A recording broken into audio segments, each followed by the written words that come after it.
नमस्कार मेरे प्यारे दोस्तों, कैसे हैं आप सभी। उम्मीद करता हूं आप सभी लोग अच्छे स्वस्थ और मस्त होंगे। इस प्यारे बच्चों, आज की क्लास आप सभी के लिए बहुत ही शानदार और धमाकेदार होने वाला है। आज की क्लास में मैं आपको अंग्रेजी को, अगर आपको पढ़ना नहीं आता है, अगर आपको अंग्रेजी लिखना नहीं आता है, अगर आपको अंग्रेजी समझ में नहीं आता है, तो इस क्लास को प्यारे दोस्तों शुरू से लेकर लास्ट तक देखिएगा।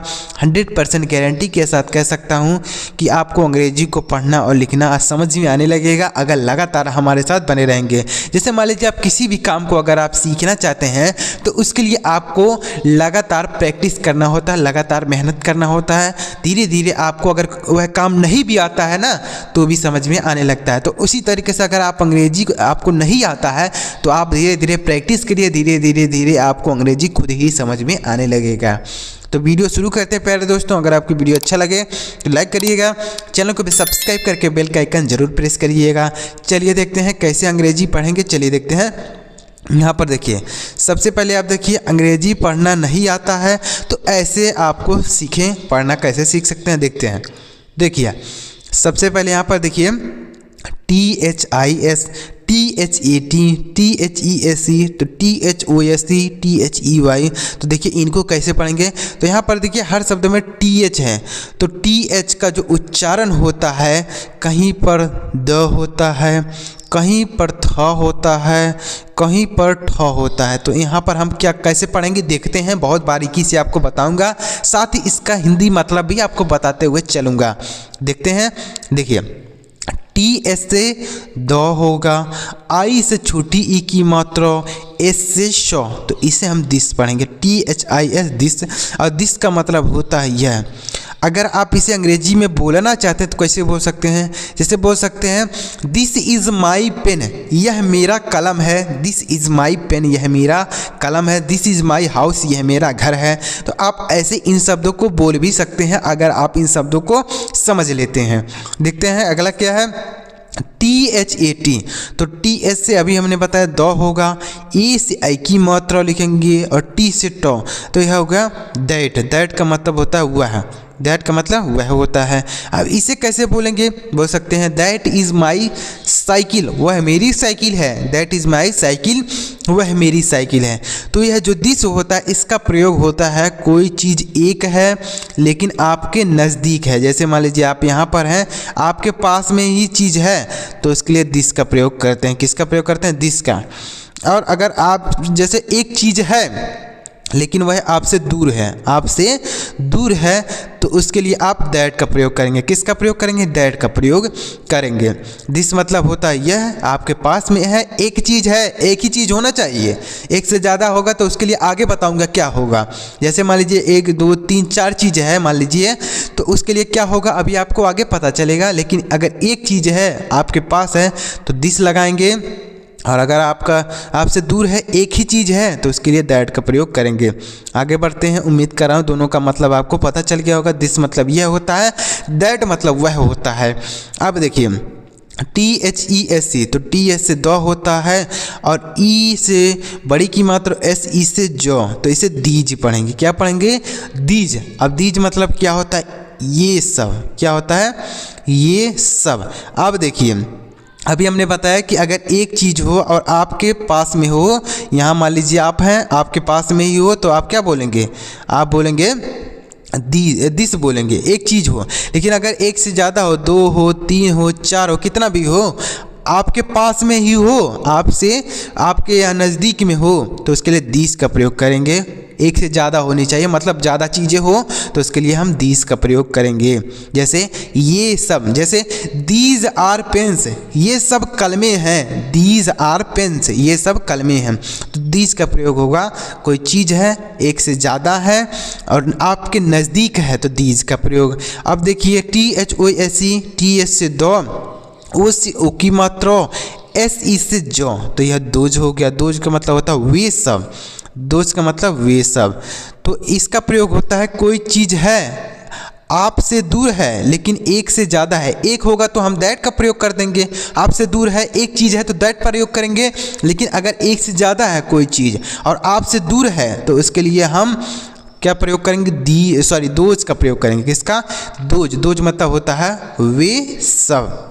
वे सब, जैसे दोज आर साइकिल, वे साइकिलें हैं, वे सब साइकिलें हैं, दोज आर साइकिल। तो ऐसे बोल सकते हैं कोई चीज़ है, जैसे जो साइकिल है वह दूर है आपसे तो बोलेंगे दोज साइकिल्स, वे साइकिलें। अगला देखिए THEY, तो TH से द होगा, E से ए की मात्रा, Y का उच्चारण नहीं करेंगे। जैसे दे पढ़ेंगे, दे मतलब होता है वे, दे मतलब वे होता है, वे इसका प्रयोग होता है मतलब आदमी के लिए प्रयोग किया जाता है। जैसे वे बैठे हैं, वे मतलब वे सब बोलेंगे, वे सब मतलब बहुत सारे लोग होंगे तो बोलेंगे वे सब। जैसे दे आर सिटिंग, वे सब बैठे हैं तो आप दे का प्रयोग करेंगे, वे सब मतलब यह जो होता है इसका प्रयोग पुरुष के लिए होता है, पुरुष के लिए मतलब सजीव चीज़ों के लिए किया जाता है, और इसका प्रयोग जो होता है निर्जीव चीज़ों के लिए किया जाता है। दिस दैट दीज दो जो होते हैं ये निर्जीव चीज़ों के लिए होता है, और जो यह होता है यह सजीव चीज़ों के लिए मतलब आदमी के लिए, औरत के लिए, किसी के लिए भी प्रयोग कर सकते हैं। तो दे मतलब होता है वे सब। जैसे दे वर सिटिंग, वे सब बैठे हैं मतलब बहुत सारे लोग हैं तो दे का प्रयोग करेंगे।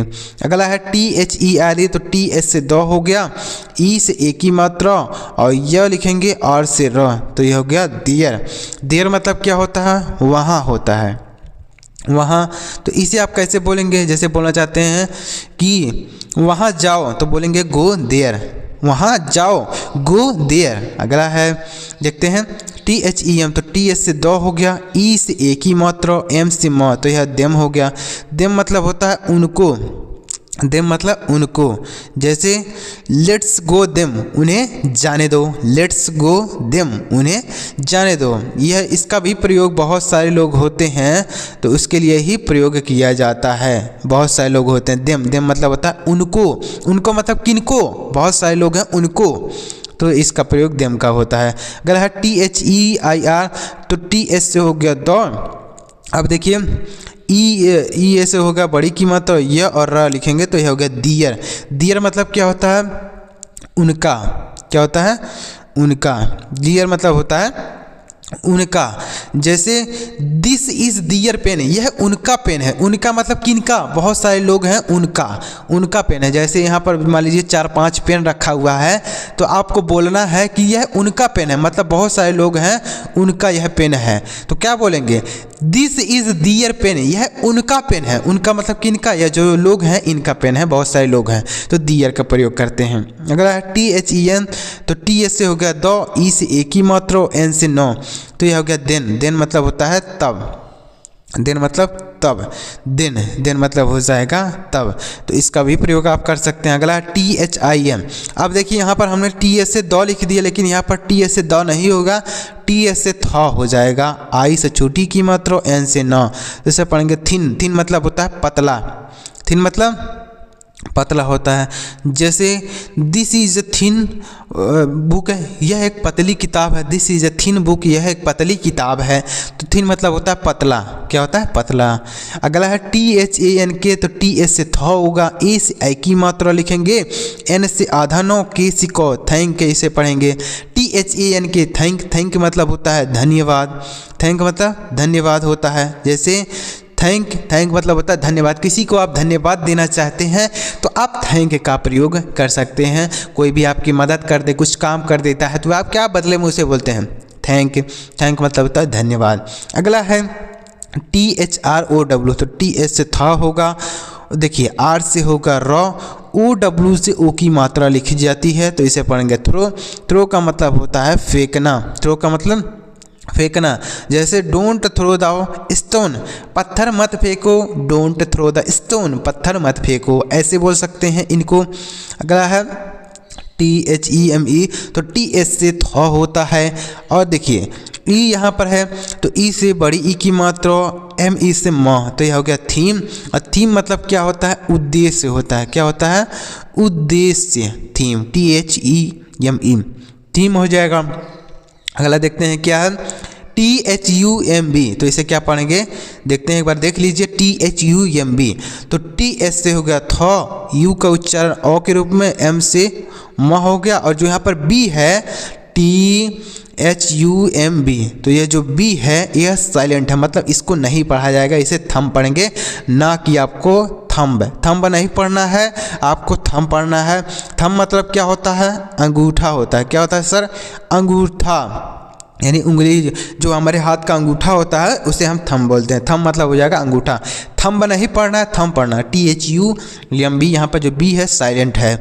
आगे बढ़ते हैं प्यारे दोस्तों। उम्मीद कर रहा हूँ आपको सारे शब्द अच्छी तरीके से समझ में आ रहे होंगे, आपको अंग्रेजी पढ़ना लिखना समझ में आ रहा होगा। तो प्यारे दोस्तों, अगर आपको यह चीज़ समझ में आ रहा है तो वीडियो को लाइक ज़रूर कीजिएगा, और अभी तक अगर आपने हमारे चैनल को सब्सक्राइब नहीं किया है तो सब्सक्राइब भी कर लीजिए और बेल का आइकन भी दबा लीजिए। चलिए आगे बढ़ते हैं और भी इसी तरीके से शब्दों को पढ़ते हैं। देखिएगा आगे, देखिए अब देखिए यहाँ पर क्या है, देखिए THING, तो इसे क्या पढ़ेंगे? TS से थौ, आई है तो छोटी ई की मात्रा, N से अंक की मात्रा, G से ग, तो इसे पढ़ेंगे थिंग। और थिंग मतलब क्या होता है? वस्तु होता है। थिंग मतलब वस्तु, किसी भी चीज़ या वस्तु को हम बोलते हैं thing. This is my thing, यह मेरी चीज़ है, यह मेरी वस्तु है, दिस इज़ माई थिंग। अगला है THREE, तो TS से होता है थौ, R से होता है रॉ, डबल ई से बड़ी ई की मात्रा, तो यह हो गया थ्री। थ्री मतलब होता है तीन। क्या होता है? तीन होता है। तीन होता है नहीं, ये वाला तीन, तीन संख्या वही थ्री है, थ्री मतलब तीन। अगला THINK, तो TS से होता है थौ, आई से छोटी ई की मात्रा, N से आधा नौ, और K सिक्को, यह हो गया थिंक। थिंक मतलब क्या होता है? सोचना होता है। थिंक मतलब सोचना, जैसे डोंट थिंक, सोचो मत, डोंट थिंक, सोचो मत, ऐसे बोल सकते हैं। THIGH, तो TS से हो गया था, और IGH से पढ़ेंगे आई, तो इसे पढ़ेंगे थाई। यहाँ पर GH जो होता है यह साइलेंट होता है, मतलब हम इसे नहीं पढ़ते हैं, तो इसे क्या पढ़ेंगे? थाई। थाई मतलब होता है जांघ। क्या होता है? जांघ होता है। थाई, थाई मतलब हो जाएगा जांघ। अगला है THIEF, तो इसे क्या पढ़ेंगे? TS से थौ होगा, उसके बाद है आई, आई से बड़ी ई की मात्रा, ई का उच्चारण नहीं करेंगे, F से हो गया फॉ, F से क्या हो गया? फॉ। यह हो गया थीप। थीप मतलब होता है चोर। क्या होता है? चोर होता है, तो इसे कैसे बोलेंगे? जैसे द थीप्स आर रनिंग, चोर दौड़ रहा है, द थीप्स आर रनिंग, चोर दौड़ रहा है, ऐसे बोल सकते, ऐसे बोलेंगे। अगला है THROAT, तो TS से थौ हो गया, R से हो गया रॉ, OA से ए की ओ की मात्रा लिखेंगे, T से टॉ, तो यह हो गया थ्रोट। थ्रोट मतलब होता है गला। क्या होता है? थ्रोट मतलब होता है गला। थ्रोट, थ्रोट मतलब हो जाएगा गला। अगला है THIRD, तो TS से थौ हो गया, आई का उच्चारण अ के रूप में, R से हो गया र, और D से डॉ, यह R ऊपर लगाएंगे, मतलब र ऊपर लगाएंगे। थर्ड मतलब होता है तीसरा, थर्ड मतलब तीसरा होता है। यहाँ पर है थ्री, थ्री मतलब होता है तीन, लेकिन थर्ड मतलब होता है तीसरा, मतलब पहला, दूसरा, तीसरा, तीसरे स्थान पर जो रहेगा उसे हम थर्ड बोलेंगे। थर्ड मतलब होता है तीसरा। अगला है THORN, तो TS से थौ हो गया, O से औ की मात्रा, और R से हो गया रॉ, N से नौ, तो हो गया थॉर्न। थॉर्न मतलब होता है कांटा। थॉर्न मतलब कांटा होता है, THORN।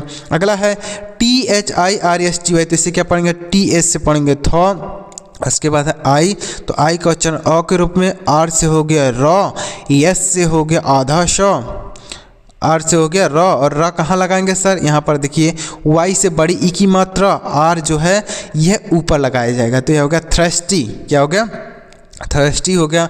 थर्स्टी मतलब होता है प्यासा। क्या होता है? प्यासा होता है। थर्स्टी मतलब हो जाएगा प्यासा, जैसे आई एम थर्स्टी, मैं प्यासा हूँ, आई एम थर्स्टी, ऐसे बोल सकते हैं। अगला है THEME, तो TS से थौ हो गया, ई से बड़ी की मात्रा, एम से म हो गया, और ई का उच्चारण नहीं होगा, तो इसे पढ़ेंगे थीम। थीम का मतलब होता है उद्देश्य। क्या होता है? उद्देश्य होता है। अगला देखिए क्या है? THAN, तो TS से दो हो गया, ए से आई की मात्रा, एन से नौ, तो यह दैन हो गया। दैन का मतलब होता है शे। इसका प्रयोग होता है तुलना करने के लिए। तुलना मतलब जैसे एक आदमी है वह मोटा है। क्या है सर? मोटा है। जैसे कोई आदमी है वह मोटा है और एक आदमी है कि वह पतला है, तो आप तुलना कैसे करेंगे? जैसे वह मुझसे मोटा है, यह जो है मुझसे मोटा है। तो जो से बोले हैं मुझसे मोटा है, मुझसे से के लिए देन का प्रयोग करते हैं। जैसे he is fatter than me, he is fatter than me, तो देन का प्रयोग होता है से यानी तुलना करने के लिए। अगर है THREW तो TH से थ हो गया, R से हो गया र, और E से बड़ी की मात्रा W से हुआ तो हो गया थ्रू। थ्रू मतलब हो जाएगा फेंका, थ्रू मतलब फेंका। जैसे ही थ्रू द स्टोन, उसने पत्थर फेंका, ही थ्रू द स्टोन, उसने पत्थर फेंका, तो थ्रू का मतलब हो जाएगा फेंका।